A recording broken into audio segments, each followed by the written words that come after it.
Patchwork Heart Ministry and Fiat Ministry Network invite you to discover your mission. A brand new in-depth monthly video series featuring engaging Catholic speakers who will challenge you to live your life abundantly. For only $25 a month, you will receive a personal monthly mission, including 3 full-length inspirational talks that build upon a new theme each month. Sign up for the Discover Your Mission tier at patreon.com/Patchwork Heart Ministry today.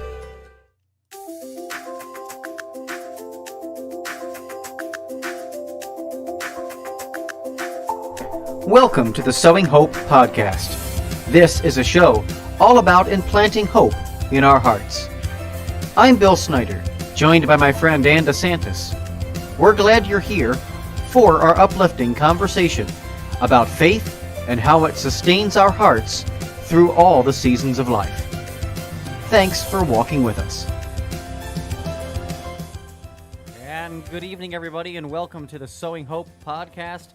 I am Bill Snyder, and it's great to have you with us no matter where you're listening from. Thank you so much for tuning in and being a part of the Sowing Hope podcast. Just so you know, we are live here on Facebook, Twitter, Instagram, all those good things are where you can find us, but we're live on YouTube and also on Podbean. So thank you for being here tonight. As always, I am joined by my friend and co-host Ann DeSantis. So welcome, Ann, and thanks so much for being here tonight, as always. Hey, Bill. Hey, everyone. It's great to be here, as always. Yes, it is. It is. And we have a wonderful guest tonight. His name is Matt Allner, and if you've been listening to Patchwork Heart Radio, Young Catholics Respond, you have heard him before. And Matt is just an awesome Catholic evangelist. He's married to his wife, Jessica, and they have 4 children. He has 17 years of experience in public education. He is a science teacher. He has actually worked for NASA doing long flight duration, psychological stuff. It's just amazing to have him on the program. Matt, welcome to Sowing Hope, and thank you so much for being here tonight. Thanks, Bill. Appreciate you having me on again. Yeah. So this is going to be a fascinating conversation, as it was the last time too, Matt. We got into a little bit of your personal journey last time, but I think we basically want to stick tonight with really the current events of what's going on in the world right now. A lot of fear still out there in the world. So we thought we'd talk a little bit about fear and religion and politics, even a little bit, and just how we approach this time in our culture as Catholics. Absolutely. And feel free to jump in with questions. I know there's viewers that folks are going to be listening. If they have questions to write in on, I'll do my best to answer those. But I just being out in the public as a business owner, being around so many different people. My son's baseball team just recently we started practicing this week, and I've been coaching this group of boys for a long time now. They're a very cohesive group. I still see a lot of the fears that are going on. Of course, we have the recent events that have erupted up in Minnesota, which are very sad. And then we're seeing, citizens kind of starting to take matters into their own hands. There's just a lot of fear. There's so much uncertainty. There's so much unrest. And there's just this growing divide that's taking place. It seems like the gap is growing between law enforcement and civilians, and where that trust should be stronger and more cohesive. So, I could probably make a list of 100 things people are afraid of, and there's probably a list 10 times greater than that. So just wanted to kind of touch on the topic in general, and just, let some of your guys' questions with me guide it, and hopefully help some of our listeners have some perspective on what they might be feeling and dealing with. Yeah, absolutely. If you are listening on YouTube, if you're listening on YouTube, feel free to use the chat window right over on the right-hand side of the screen, and we'll be able to get your messages, be able to reply to them, and also be able to read your question out on the air. If you're using the Podbean app, it's the exact same thing. You can chat with us if you're on Podbean, and just go ahead. I'll be monitoring those during the broadcast, so feel free to submit your question or comment or whatever you want Matt to respond to, and be happy to get that on the air for you in that way. I know we don't have the ability to do live calls, but we at least have the ability to take the text. So please feel free to use those chat windows on your screen. So yeah, I mean, I think it's a great topic. There is so much fear out there in the world. What are people fearing, right? Like if you had to take a stab at what people are fearful of during this time, what we hear the terminology, we have nothing to fear than fear itself or whatever, but from FDR, but like what do you think people are fearing? Well, I mean, there's a lot of things. I'm just going to kind of go off of what I've experienced and heard, and been a part of in my own interactions with other people. I think early on when the virus hit and the stay-at-home orders all went into place, and jobs were considered essential versus non-essential, and people weren't working. The biggest fear I think initially were two. It was my health. What is this virus? How serious is it?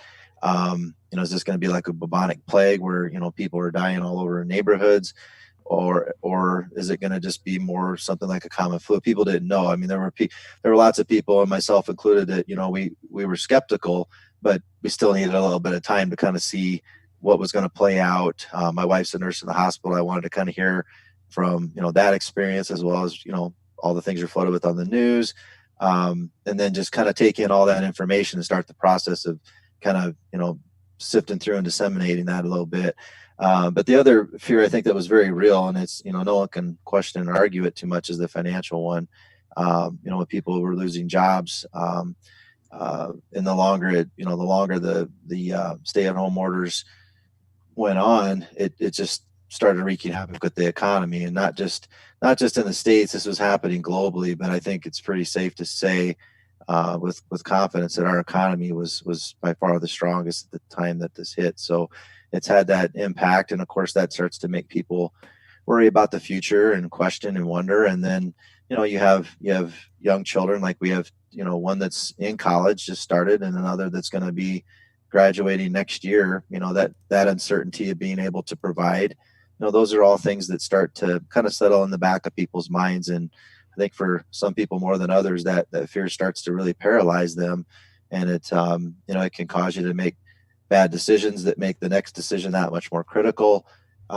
Where other people, they kind of go with it and realize this is what we have to work with and deal with, and they have a good proper perspective. And sometimes it just means you got to start working harder and you got to chisel away at it again. So I think those were initially the fears I was feeling from a lot of people, but since then there's been lots of other fears. And it's kind of funny, I do, my whole ministry work has been focused on youth. I really follow a lot of the Salesian order mission that started from St. Don Bosco. And interestingly, I was doing this mission long before I even knew who he was. And so as I started learning about him and then started meeting Salesian sisters, I was like, man, this guy was my patron saint since I was born. I mean, God put me on this earth to carry on this guy's work. I have his fiery attitude. I've read a lot about him. And so, when I think about Don Bosco, his focus was always youth. And that's what my ministry focus has been. And yet that was the thing none of us were really worried about too much, was how are our kids doing? We were really trying to take care of our health and their health. But we were so worried about finances and putting food on the table and paying our mortgages and keeping our homes, that now after 2 months, you're hearing tons of people saying, this has really been unfair to the kids. They've had all their sports, their school, all their social interaction, almost every part of their life that outside of family that means something taken away. And now it's looking like it's not even going to be a normal summer. Where I live, we haven't heard any word that the pools are going to be open. I don't know how they could be if you're trying to socially distance in a pool. That some of the most special parts of summer are being removed, and the kids are going to go back to school, and that's not even going to be normal again. So for me, it's about really protecting kids. And there's some funny things, if we have some time, I'd like to share with you, that just happened this week when we started our baseball practices at a public park. So, those are just a few of the things. I know the list is longer, but feel free to, chime in some thoughts on that as well. No, you bring up some really good points. And do you have anything for Matt too? Because I don't want to hog the whole conversation, but Matt, you got so much stuff packed in there, Matt. It's so good. Well, I just love the topic. And I know, Matt, when you emailed Bill and I about what we were going to talk about, you said fear, politics, and religion. And I just think it's perfect. And what you brought up about the children and young people, I think is so important for all of us to recognize that, we as adults, okay, we're affected. We're affected in many ways, financially and in other ways. And just the way things are, during our day, during our work day, the way that things run and how we're home all the time.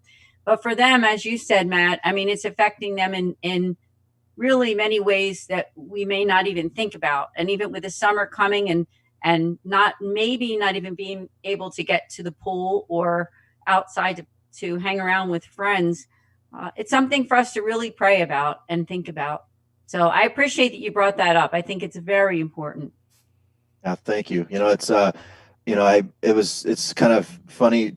This Tuesday of this week, we had our second baseball practice today, and on Tuesday we had our first practice. And I always start with a little parent meeting. Most of the parents, we've known each other for years, but I always like to just touch base with them and kind of lay out a few things for the year, just a few little housekeeping items. And of course, this year was different. And I said, we're going to have a shortened season this summer. Chances are we're not starting until July 6th. That's the date I've been told, but it's still not firm.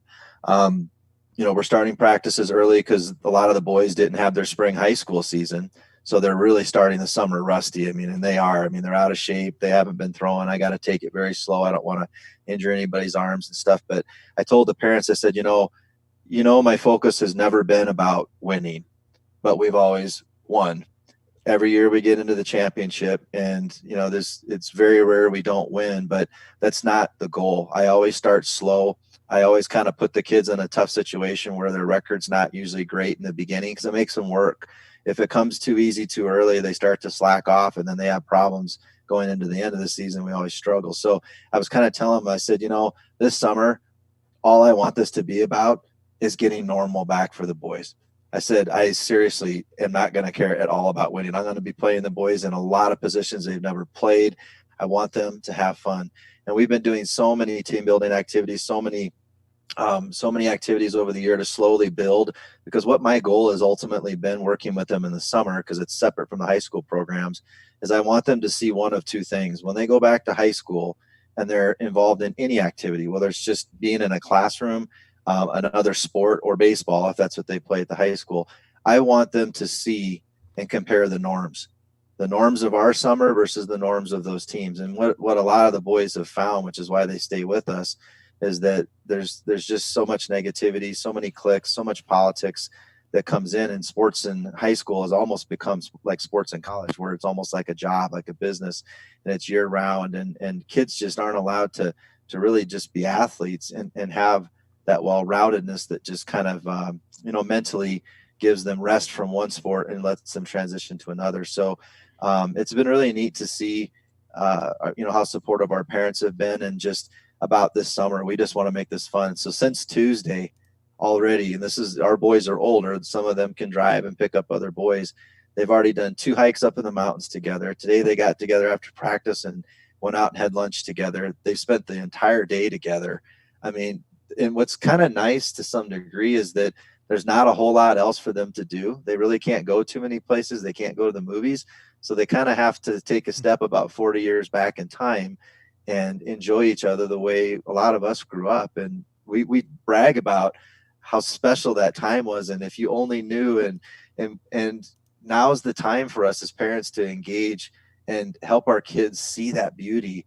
And really, if our old normal comes back, they can reject those things that were bad, that really were chiseling away at the good, and they can keep the things that were good and embrace those things moving forward. So I really like that, Matt. I really do. That was, I'm a big baseball fan. I love watching baseball. I'm just, I'm in a baseball hat right now, even though listeners can't see me. But, I just am I'm just a huge baseball fan, and I think there's so many things that are important about, the team sports, and I bet you that your boys have less fear in their heart right now because they're together. Like we just said, they spent the whole day together. They spent hanging out. There's not a whole lot of other things for them to go do with their time. I bet you, if they just by the strength in numbers, not even talking about the faith aspect yet, right? If you were to ask them like, okay, are they fearful? No, why? Because they were able to create a bond together that a commonality, right? Like that's a real thing. Absolutely, absolutely. And what it's almost a perfect time to slip in some politics with this and mention social distancing, because you said that what you said was so true. They're probably not as fearful because now they're coming together and they're getting their friends back and they're feeling this bond, this cohesiveness. And you're absolutely right. And that's one of the things I actually was talking to the boys about today.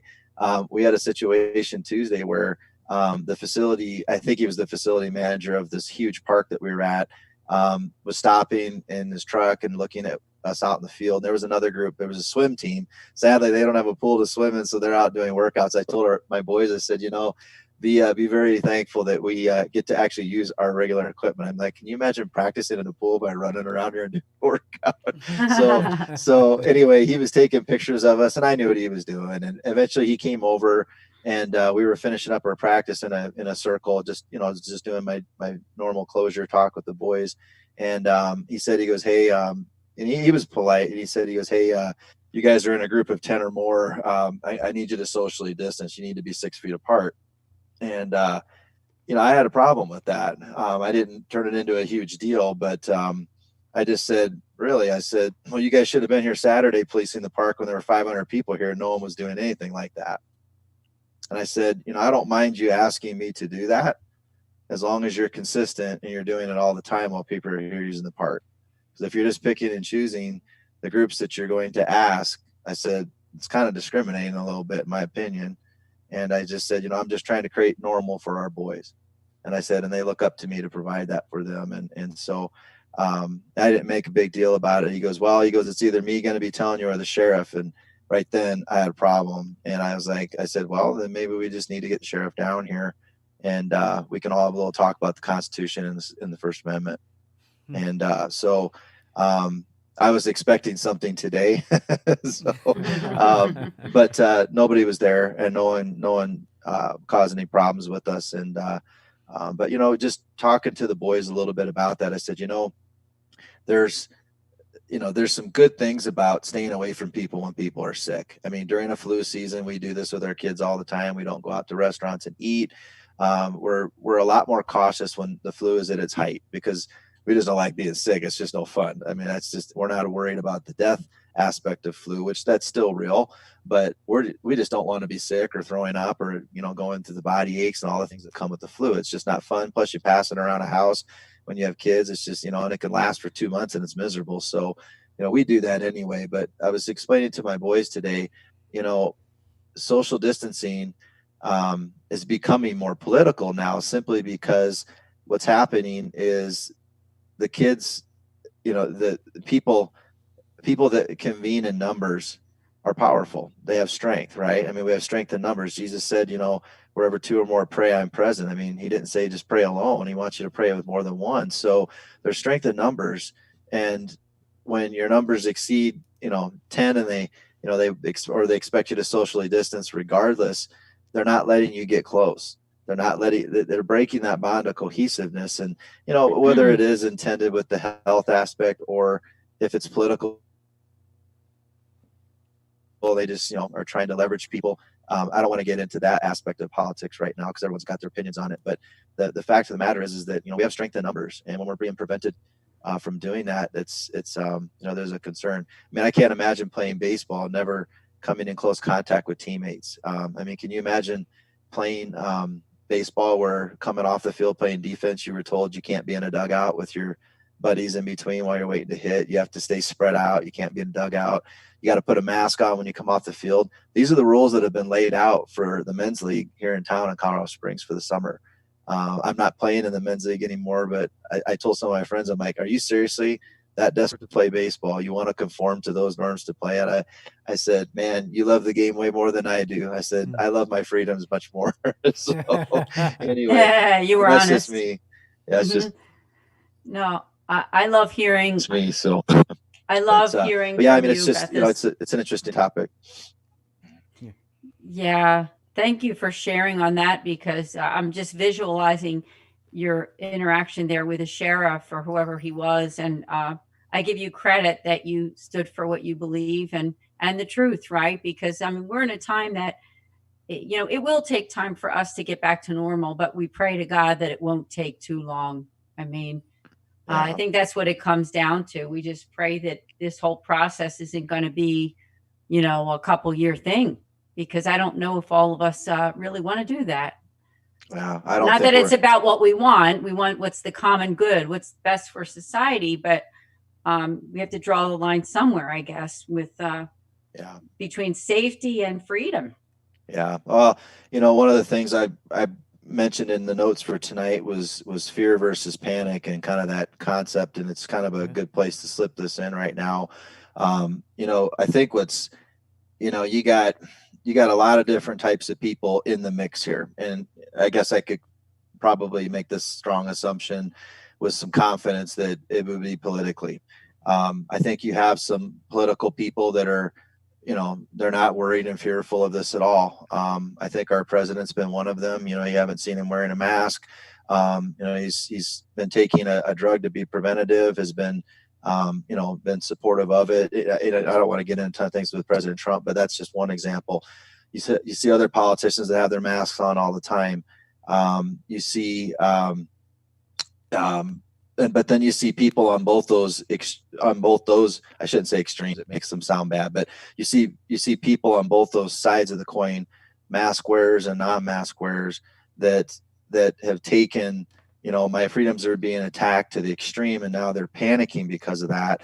And you also see people that feel like their health is in such jeopardy because everybody won't wear a mask, that now they're in a panic state. And what happens is when you push the line on either direction, when I was living in California, we used to surf, we called it being gun ho and gun shy. If you're too gun ho and you just charge everything and you're never processing safety and thinking about the situation you're going to get yourself into before you get into it, you're not prepared. And if you're not prepared, you're going to run into a situation that's going to make every decision after that so much more critical, leading up to your death if you make the wrong decision. Whereas the other person on the other end of the spectrum that overanalyzes all the precautions and is so gun shy they hesitate all the time, that puts you at risk of death as well. And that's kind of what you start to see people when they let their fear absorb too long. They start to move themselves to either end of the spectrum where they're in the panic state. And once they hit that state, most people just aren't making very good decisions anymore. It's when they start doing things out in public, and you're seeing it. Sadly, we had a police officer, and I don't know the whole story, and I have not seen all the video. I just know what I know. But sadly, we had another civilian that was a victim of an arrest, and what happened with the officer. And now look at everything that spawned from that. Everyone that's waiting for an opportunity to hate just jumps on the opportunity. You got celebrities dialing in their comments on it. You got civilians standing outside of business owners' shops with ARs because they have a right to carry, and they're protecting from looters. It's just, it just takes an event, and it just sparks. It sparks an enormous amount of frustration that is just sitting under the surface. And we have to be kind of empathetic, I think, of people as we're out in public right now. We just don't know what people are going through. People have been unstable leading up to the COVID, and I've seen it out where I live quite a bit. Now it's just, people are a fuse waiting to go off, and you just don't know. So you don't have to run around being afraid of people, but you need to be, I think, extra respectful. And I used to tell students when I was teaching, I read a statistic somewhere, and I shared it one day in class, and it was maybe sounded a little crazy, but it was a statistic, and I don't know how they calculated it, but that they said that in your lifetime, you walked by 6 serial killers. Well, I remember reading this, and it was a scientific study that was done, and that was scary. I was kind of like, oh my gosh, and I think of, I've been in places before, walking around and seeing people that just give me the craziest vibe, and I'm like, okay, I need to leave. I just need to remove myself from the situation.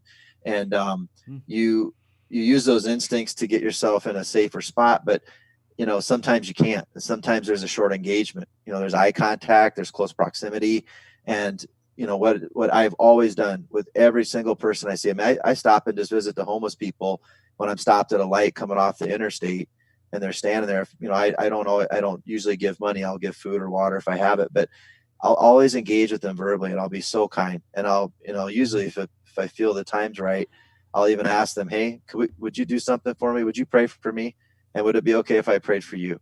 And just sometimes you just don't know what people are going through, and you don't know if people are at that tipping point where perceived judgment, a perceived act of unkindness on your part is just what it would take to set them off in a store or a shopping mall, and the unforethinkable thing happens. But you just have that kindness, and sometimes that's all people need just for that moment, and sometimes they just need to get through that moment. So the fear versus panic thing is it's always been a real important thing to me, and I learned so much about it surfing, climbing, as a rescue diver, because ultimately you learn how to deal with your own fear. You never really, I think, I don't think you ever really completely tackle your fear and eliminate it, but you learn how to not let it control you.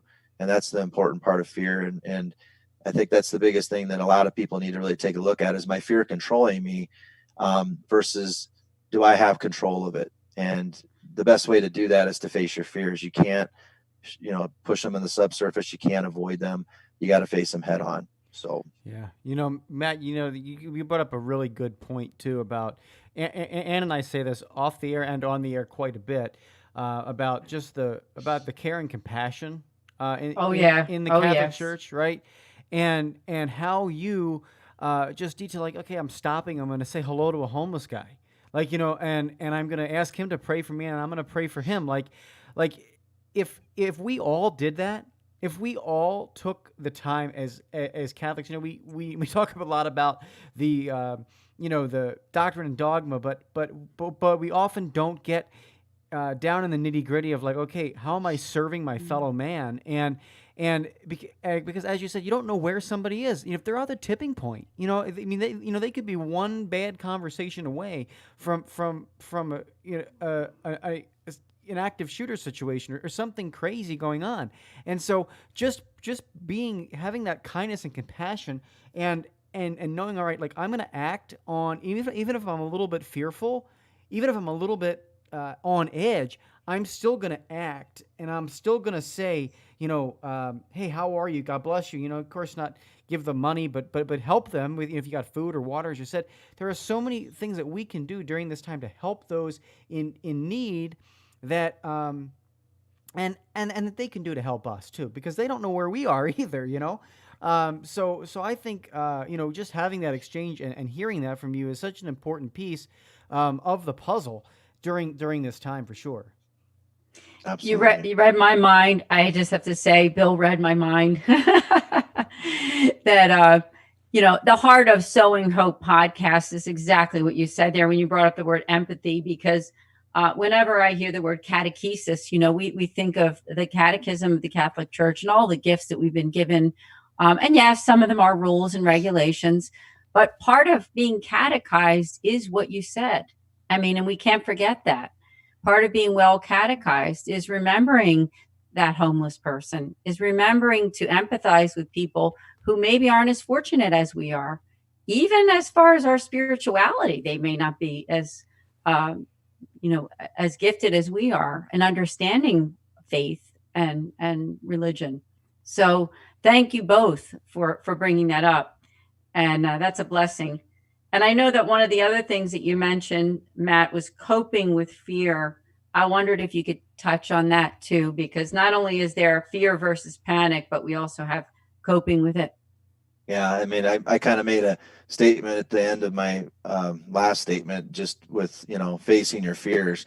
It's not easy. That takes courage. And I think courage is it's the one thing that I feel isn't really taught. I think you have to acquire it. And I think courage comes from being put in very tough situations where you're really stressed, and you have to, I think, at least for me personally, when I think back into my life and where I gained my courage on an athletic field, having the courage to take a hit, to fail in front of fans, that came natural over time because you start early. Your fans are pretty much parents, but then it becomes people you don't know, and then it becomes huge audiences of people that pay money and think they can say anything to insult you while they're watching you perform. So you learn to get irritated and how to shut people up.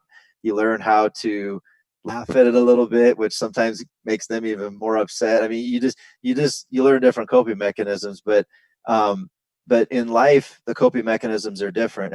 And it's funny, when I was doing research with NASA, I got to work with a researcher by the name of Dr. Cheryl Bishop. She works at the University of Texas Medical Branch in Galveston.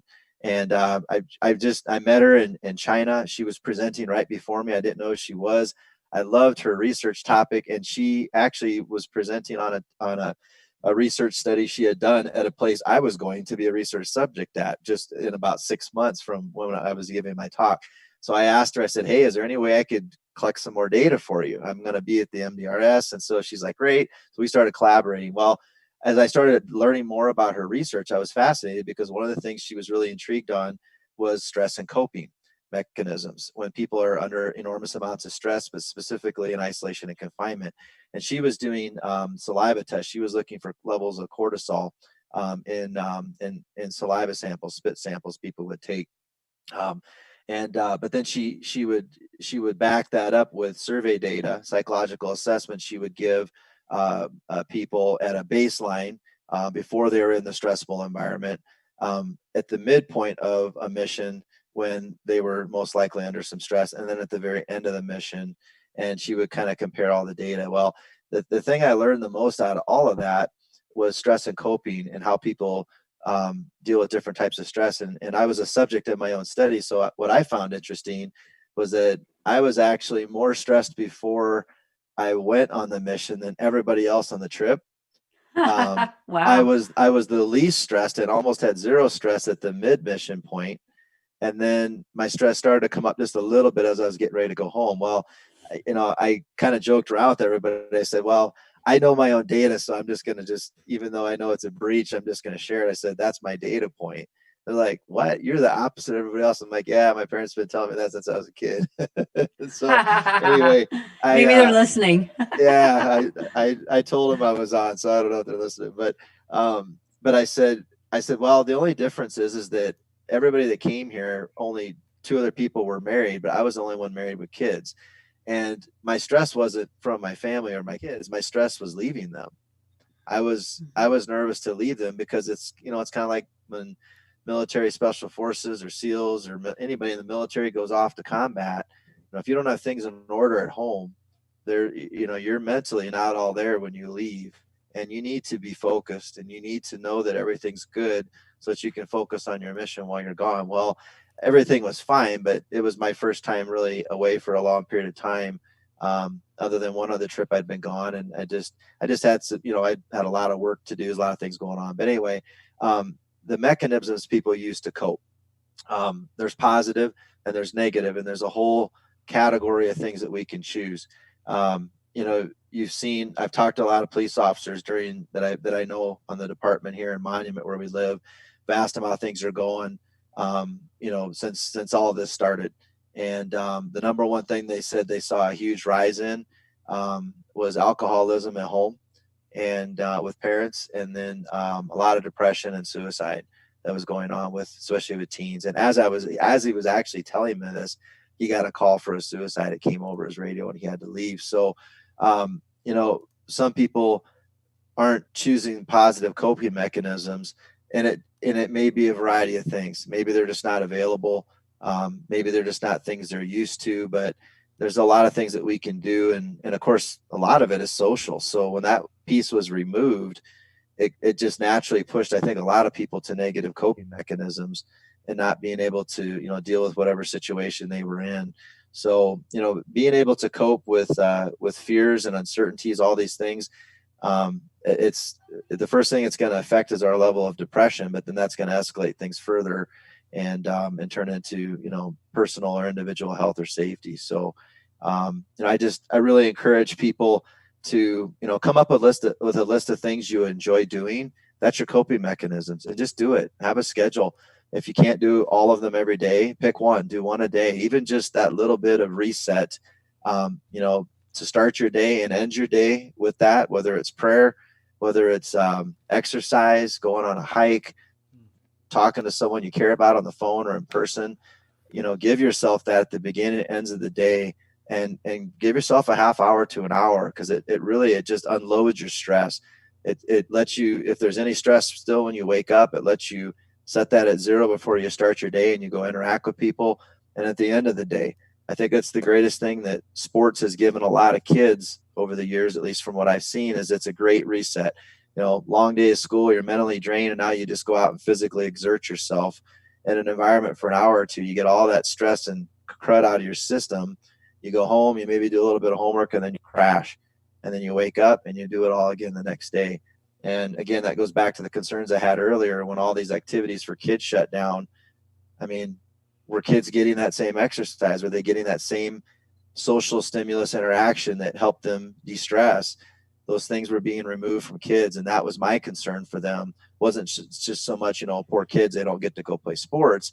It was more what sports does for kids. And it's just that break from, the adult world, from the seriousness and of the real world, and just letting them go to that play place where they can just be kids and just be creative and have fun. And I think as adults right now, this is where I feel I'm at, is that it's my job right now to fight for that. These kids can't do this themselves. They can't go out. I mean, they can, but we've taught them to be so respectful of adults. It's our job as adults to step up to the plate, do the hard job Jesus did, carry our crosses, take our criticisms, take our beatings a little bit if we have to, and protect our kids, and not just physically protect them psychologically, protect them mentally, and if need be physically. But we need to protect our kids. We need to push and get their normal back, not our normal, but their normal. They need that. And I think kids are looking to adults right now without even thinking it, and just saying, are you going to lead for me? Are you going to be that brave warrior and take that stance? I mean, this is what I was doing Tuesday in front of my boys. I did it again today. I was kind of waiting for the confrontation, even though deep down I didn't want to really deal with it, but I was prepared. I was very prepared today for what was going to happen. I think we a lot of good leaders are good at setting kids up for being the right type of leader. But when push comes to shove, and that reality of losing something, whether it's a job, whether it's an advancement as an athlete, something you've worked hard for, like a scholarship to go to college, or it doesn't matter. When that reality is there, that's when people paralyze and freeze, and they start to think about what they're going to lose. But I always try to remind people, that's where Satan likes to sit. He likes to sit right in that crack of uncertainty. And he doesn't even plant a lot of seeds. He just plants a couple, just enough to get you thinking, and then your mind just takes off from there. And that's where you have to realize, this is Satan scaring me. And this is why I got to push. I got to keep going in this direction, because God's telling me this is where I need to go. The third part of our talk today was about religion. And, I would just ask the viewers to ask yourself this question, and really, rather than have me give you all the places in the Bible to go to find this, spend some time. You can do quick Google searches and find a lot of this stuff. It's very simple. And then dig into your Bible and spend an hour. It's really interesting. But see how many times you can find a passage in the Bible that says not to have fear, or to fear not, or not to have anxiety. From what I was told by a priest a long time ago, out of all the things Jesus said in his time and in the New Testament, not having anxiety and fear was the number one thing he said over and over. And yet, what is it that we were talking about? This whole program was about what? Fear, how to cope with it. I want to go back to the science thing for just a minute. When I was doing this work with Dr. Cheryl Bishop, I kind of confronted her a little bit about this, but in a nice way. I always liked Cheryl, and I still do. She's a wonderful woman, but she wasn't religious. And so we came from two different worlds with our thinking scientifically. And I had a problem with one of the questions on her survey. There was a question that said, do you pray more often than normal? And it was in the stress assessment. But I didn't really know which questions were categorized as positive coping and which ones were categorized as negative coping. So I asked her, I said, I'm very curious. I said, did you put the question about praying more often than not in the positive or the negative coping category? And she said, it's a good question. She goes, I put it in the negative.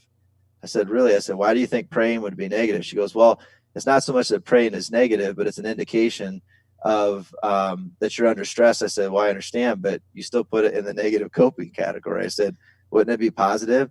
And she, we just kind of had a conversation. I kind of went back and forth a little bit. I said, can I give you a different perspective on that question? I said, I answered yes. But in your survey, your study, you would have penalized me. Now, if you would have been charged with the NASA astronaut selection process, and I were up on, say, the International Space Station for, say, a 2-year mission, and I were answering yes to that over and over and over again, people on ground control would start to get pretty concerned, and they might actually bring me home early. I said, but what if I'm praying more because I have time and I don't have as many distractions that kept me from praying when I was here on Earth or wherever I came from to do my mission? I said, had you thought about that at all? I said, Cheryl, I said, listen, if you look at how I answered the question at the mid-mission point, I said, I pray more now than I did throughout the whole thing, yet my stress was lower. Now, I could say that it was helping me because I was really stressed. I said, but to be honest, I got up an hour before everybody every morning, and I would sit and start my morning with a half hour of prayer because I want to do it more in my life. But when I'm home, I have so much to do and so many distractions I don't get to. So I said, I think you might want to change your survey. Anyway, so, Wow. That's just kind of that stress and coping thing. But really, I encourage the listeners to, get into the Bible, find out what kind of quotes you can find on fear.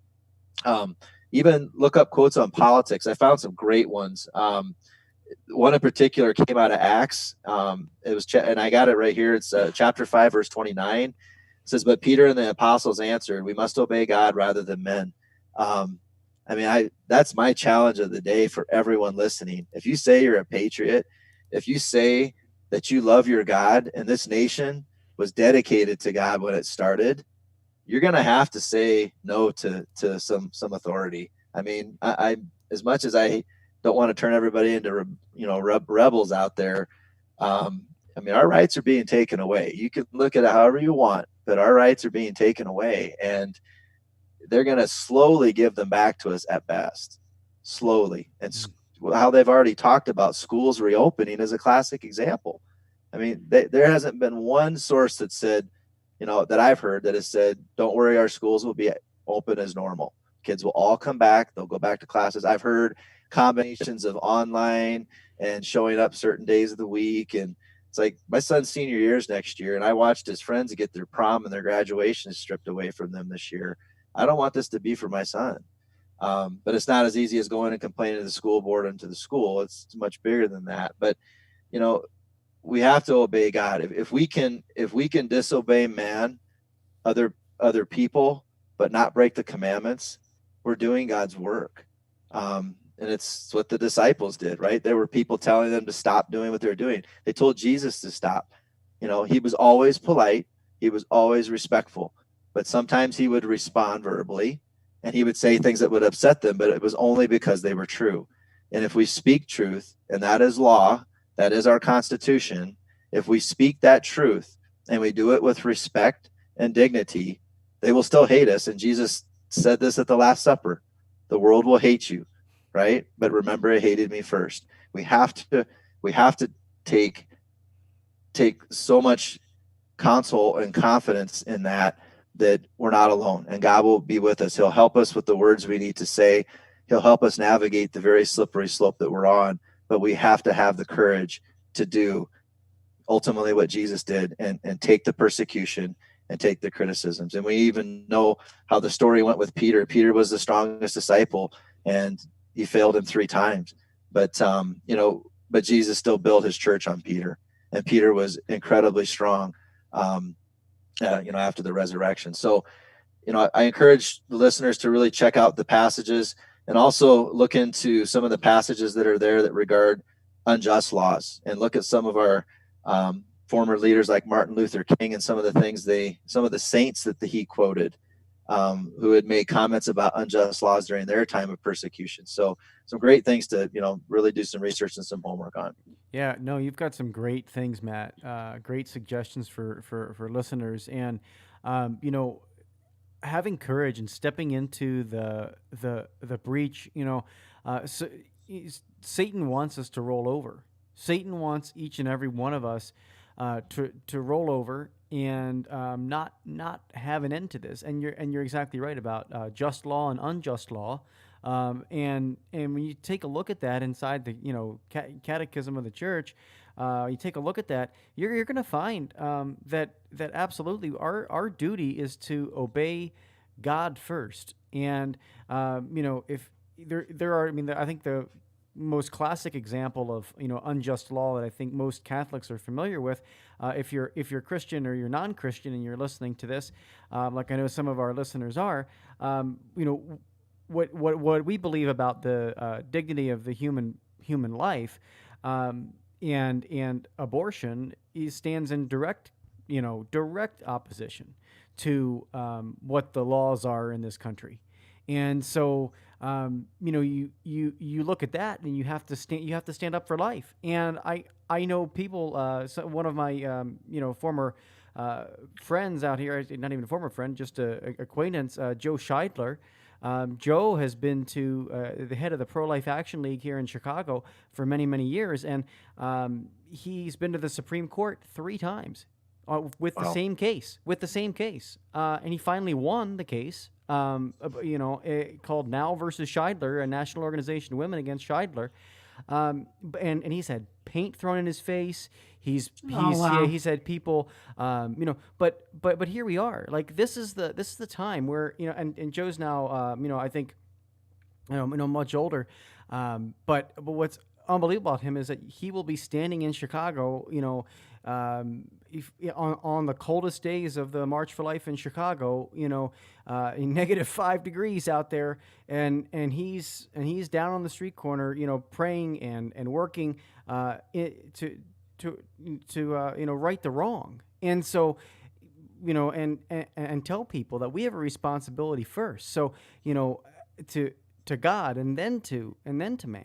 So, certainly there's the unjust law and just law, but yet you have just given us a good challenge to look it up and to say, all right, you know what? Let me familiarize myself with what God says about, be not afraid. And let me also familiarize myself about what says, do not prepare your defense beforehand. Just go with what the Holy Spirit puts on your heart. And there are so many keys to that in our culture today, in this time right now during this coronavirus, that we have to rise up and we have to look at this and judge it from God's eyes, not from man's eyes. And that's hard. That's some really difficult stuff to do. That's a heavy topic to think about. But we really have to do it. And so I encourage you all to do exactly what Matt said. Take a look at the Bible. I believe it's like 365 times Jesus says, be not afraid, or some variation of do not have anxiety, do not worry, be not afraid. That's like 365 times. Well, that's one for every day. So wake up and be not afraid, right? Oh, yeah, and so it's good. the hardest thing for us to do, isn't it? Oh yeah. It is. I mean, this show's been great, and I appreciate hearing your story and some of the things that you've discussed about religion, politics, fear, all of these things right now, because as you said, God is first. And, we always have to question authority. I think, not saying that we don't obey authority, but we should question it, right? Because not everything that's presented in front of our faces is always going to be right. And we need to think twice. So I think that's good. I want to comment on one thing that you said about resetting our minds and how important it is for all of us, but especially young people during this time and any time, because we all need rest. We all need refreshment. We all need some type of reset in our minds, especially when there is some kind of anxiety that we're presented with, like right now. So I just wanted to say thank you for that comment, because I think we all need to hear that, whether you're an adult or a young person. So very good advice.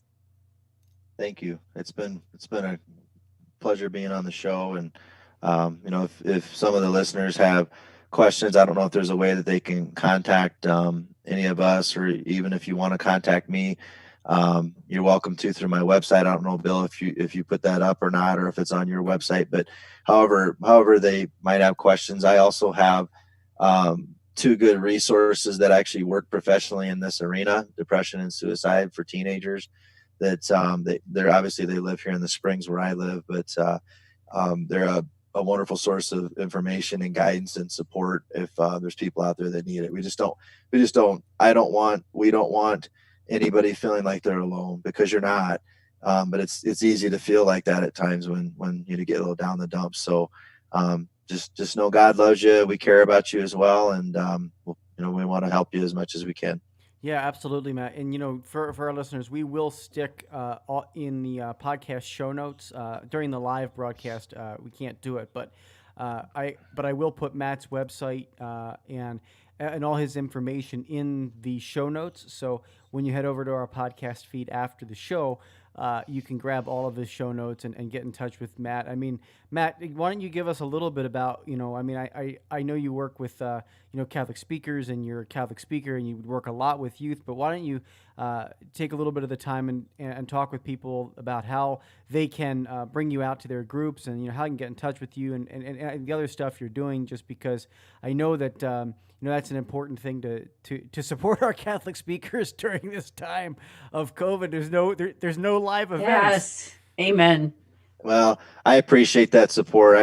I'm fortunate. I have a couple of businesses, a consulting and a painting business, and I've been able to do pretty well through all this. I mean, things have slowed down a little, but I've been good with my money, and so that really just the speaking for employment isn't what I want to do right now. I've done a lot of radio shows. I've been trying to do as much. I set out to do this because I want to help people. Really, the only money I ever request or ask for or accept for doing talks is when I'm talking to audiences of adults, because they usually want to be entertained. They read your resume, they read your background, and let's get them to come talk about and share some stories. And that's nice, because there's still a message that you can deliver. But to be real honest, adults are harder to change because they've been in the box so long, and they're thinking that it's really tough to move the needle. I've only found per audience that I really move the needle on about one person. And it's usually, I always joke, and I start a lot of my talks like this now. It's how I found a Green Beret brother that's now working with me in South Carolina. And I started, I didn't have any time to prepare. It was kind of a funny talk. And they flew me out the day before. I was a last minute because the keynote speaker got stuck in a snowstorm, kind of a deal. So I had no time to prepare the talk. I wasn't even ready to get on a plane. But anyway, when I got out there, I was so nervous because the guy that spoke before me was just an unbelievable speaker. I mean, headset on, walking around, no notes, just jazzing it up. And I'm like, oh my God, I got to follow that. But anyway, I got up and I said, I've been back scribbling and scratching all these notes. I've been praying. I've been feeling the Holy Spirit flowing in and out of me so much and so fast. I can't even decipher what he's telling me to say. So I said, I'm just going to leave my notes over here. I'm going to step out in the middle. And I feel a little naked. And, I just kind of said, I said, I'm just going to go with this. And I said, I learned something as a teacher a long time ago. And I found this out because of students coming back and telling me how much something I said years ago meant to them and how they carried it. And it helped them at a critical time in their life. And I said, there's 500, 600 of you in the audience. And in my mind, I have to prepare a talk or speak in such a way as to move you all. As a speaker, you kind of think that way as you're preparing, what can I say to move the crowd, right? To move the audience, when really it's the sower, right? It's the parable of the sower. It's just a single seed. And really your message, and this is what I've learned, is that my message, and it was that day, I said, it's for one of you. There's somebody here who's struggling with something, and the Spirit's going to speak through me today, and they're going to hit you like a ton of bricks. and you're going to be listening to me. And my guess is that I'm going to walk away from here with another friend, someone else that's going to be working with me, helping me with my mission. Well, the guy in that audience was a former Army Green Beret, and he met me at lunch, listened to my second talk. We talked for 2 hours before I got on the plane to go home. And I mean, I've flown him out to Monument. He's been out here for helping me with my school safety security modeling efforts with making schools safer for kids. He's now consulting. You can actually see Rick. I'm going to mention his name, whether he wants me to or not.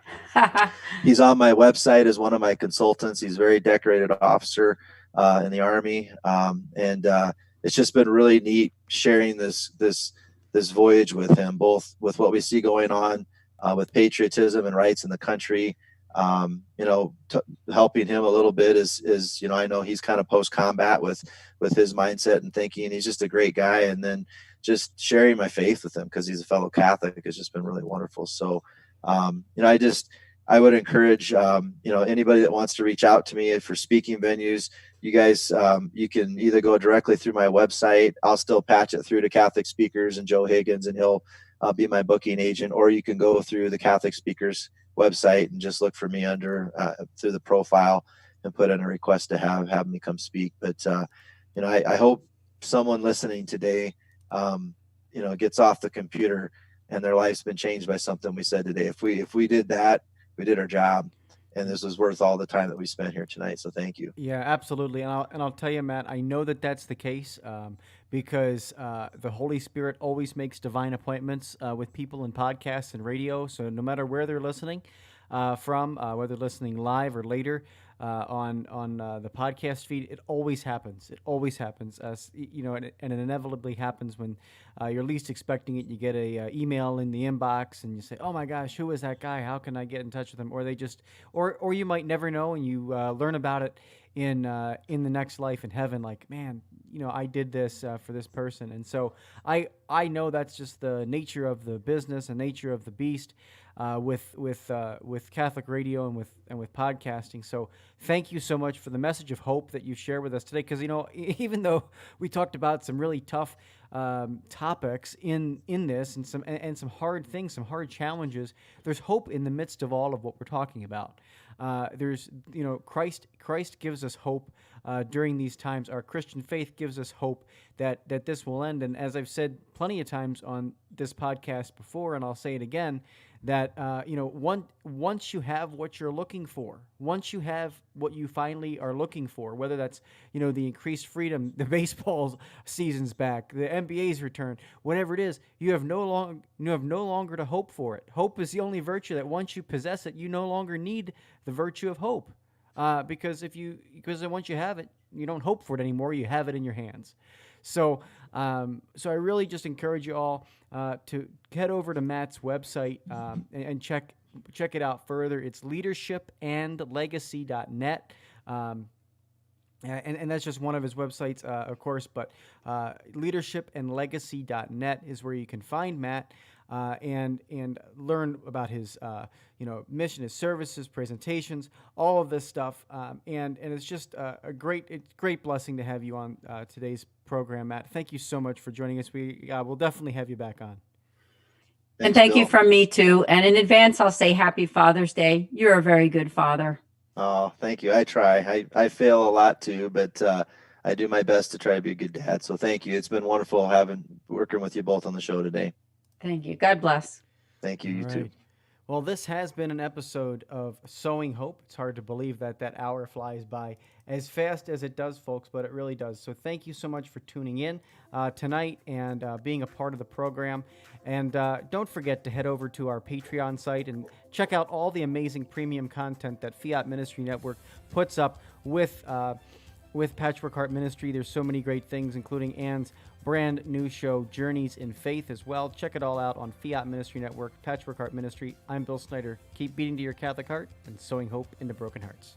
Thanks for listening to this episode of Sowing Hope on Patchwork Heart Radio. For more information about this podcast and our ministries, visit our websites, patchworkheart.org and andesantis.com. You can also follow and interact with us on Twitter at PWH Ministry or Andy Santis 2. Patchwork Heart Ministry and Fiat Ministry Network invite you to discover your mission. A brand new in-depth monthly video series featuring engaging Catholic speakers who will challenge you to live your life abundantly. For only $25 a month, you will receive a personal monthly mission, including 3 full-length inspirational talks that build upon a new theme each month. Sign up for the Discover Your Mission tier at patreon.com/patchworkheartministry today.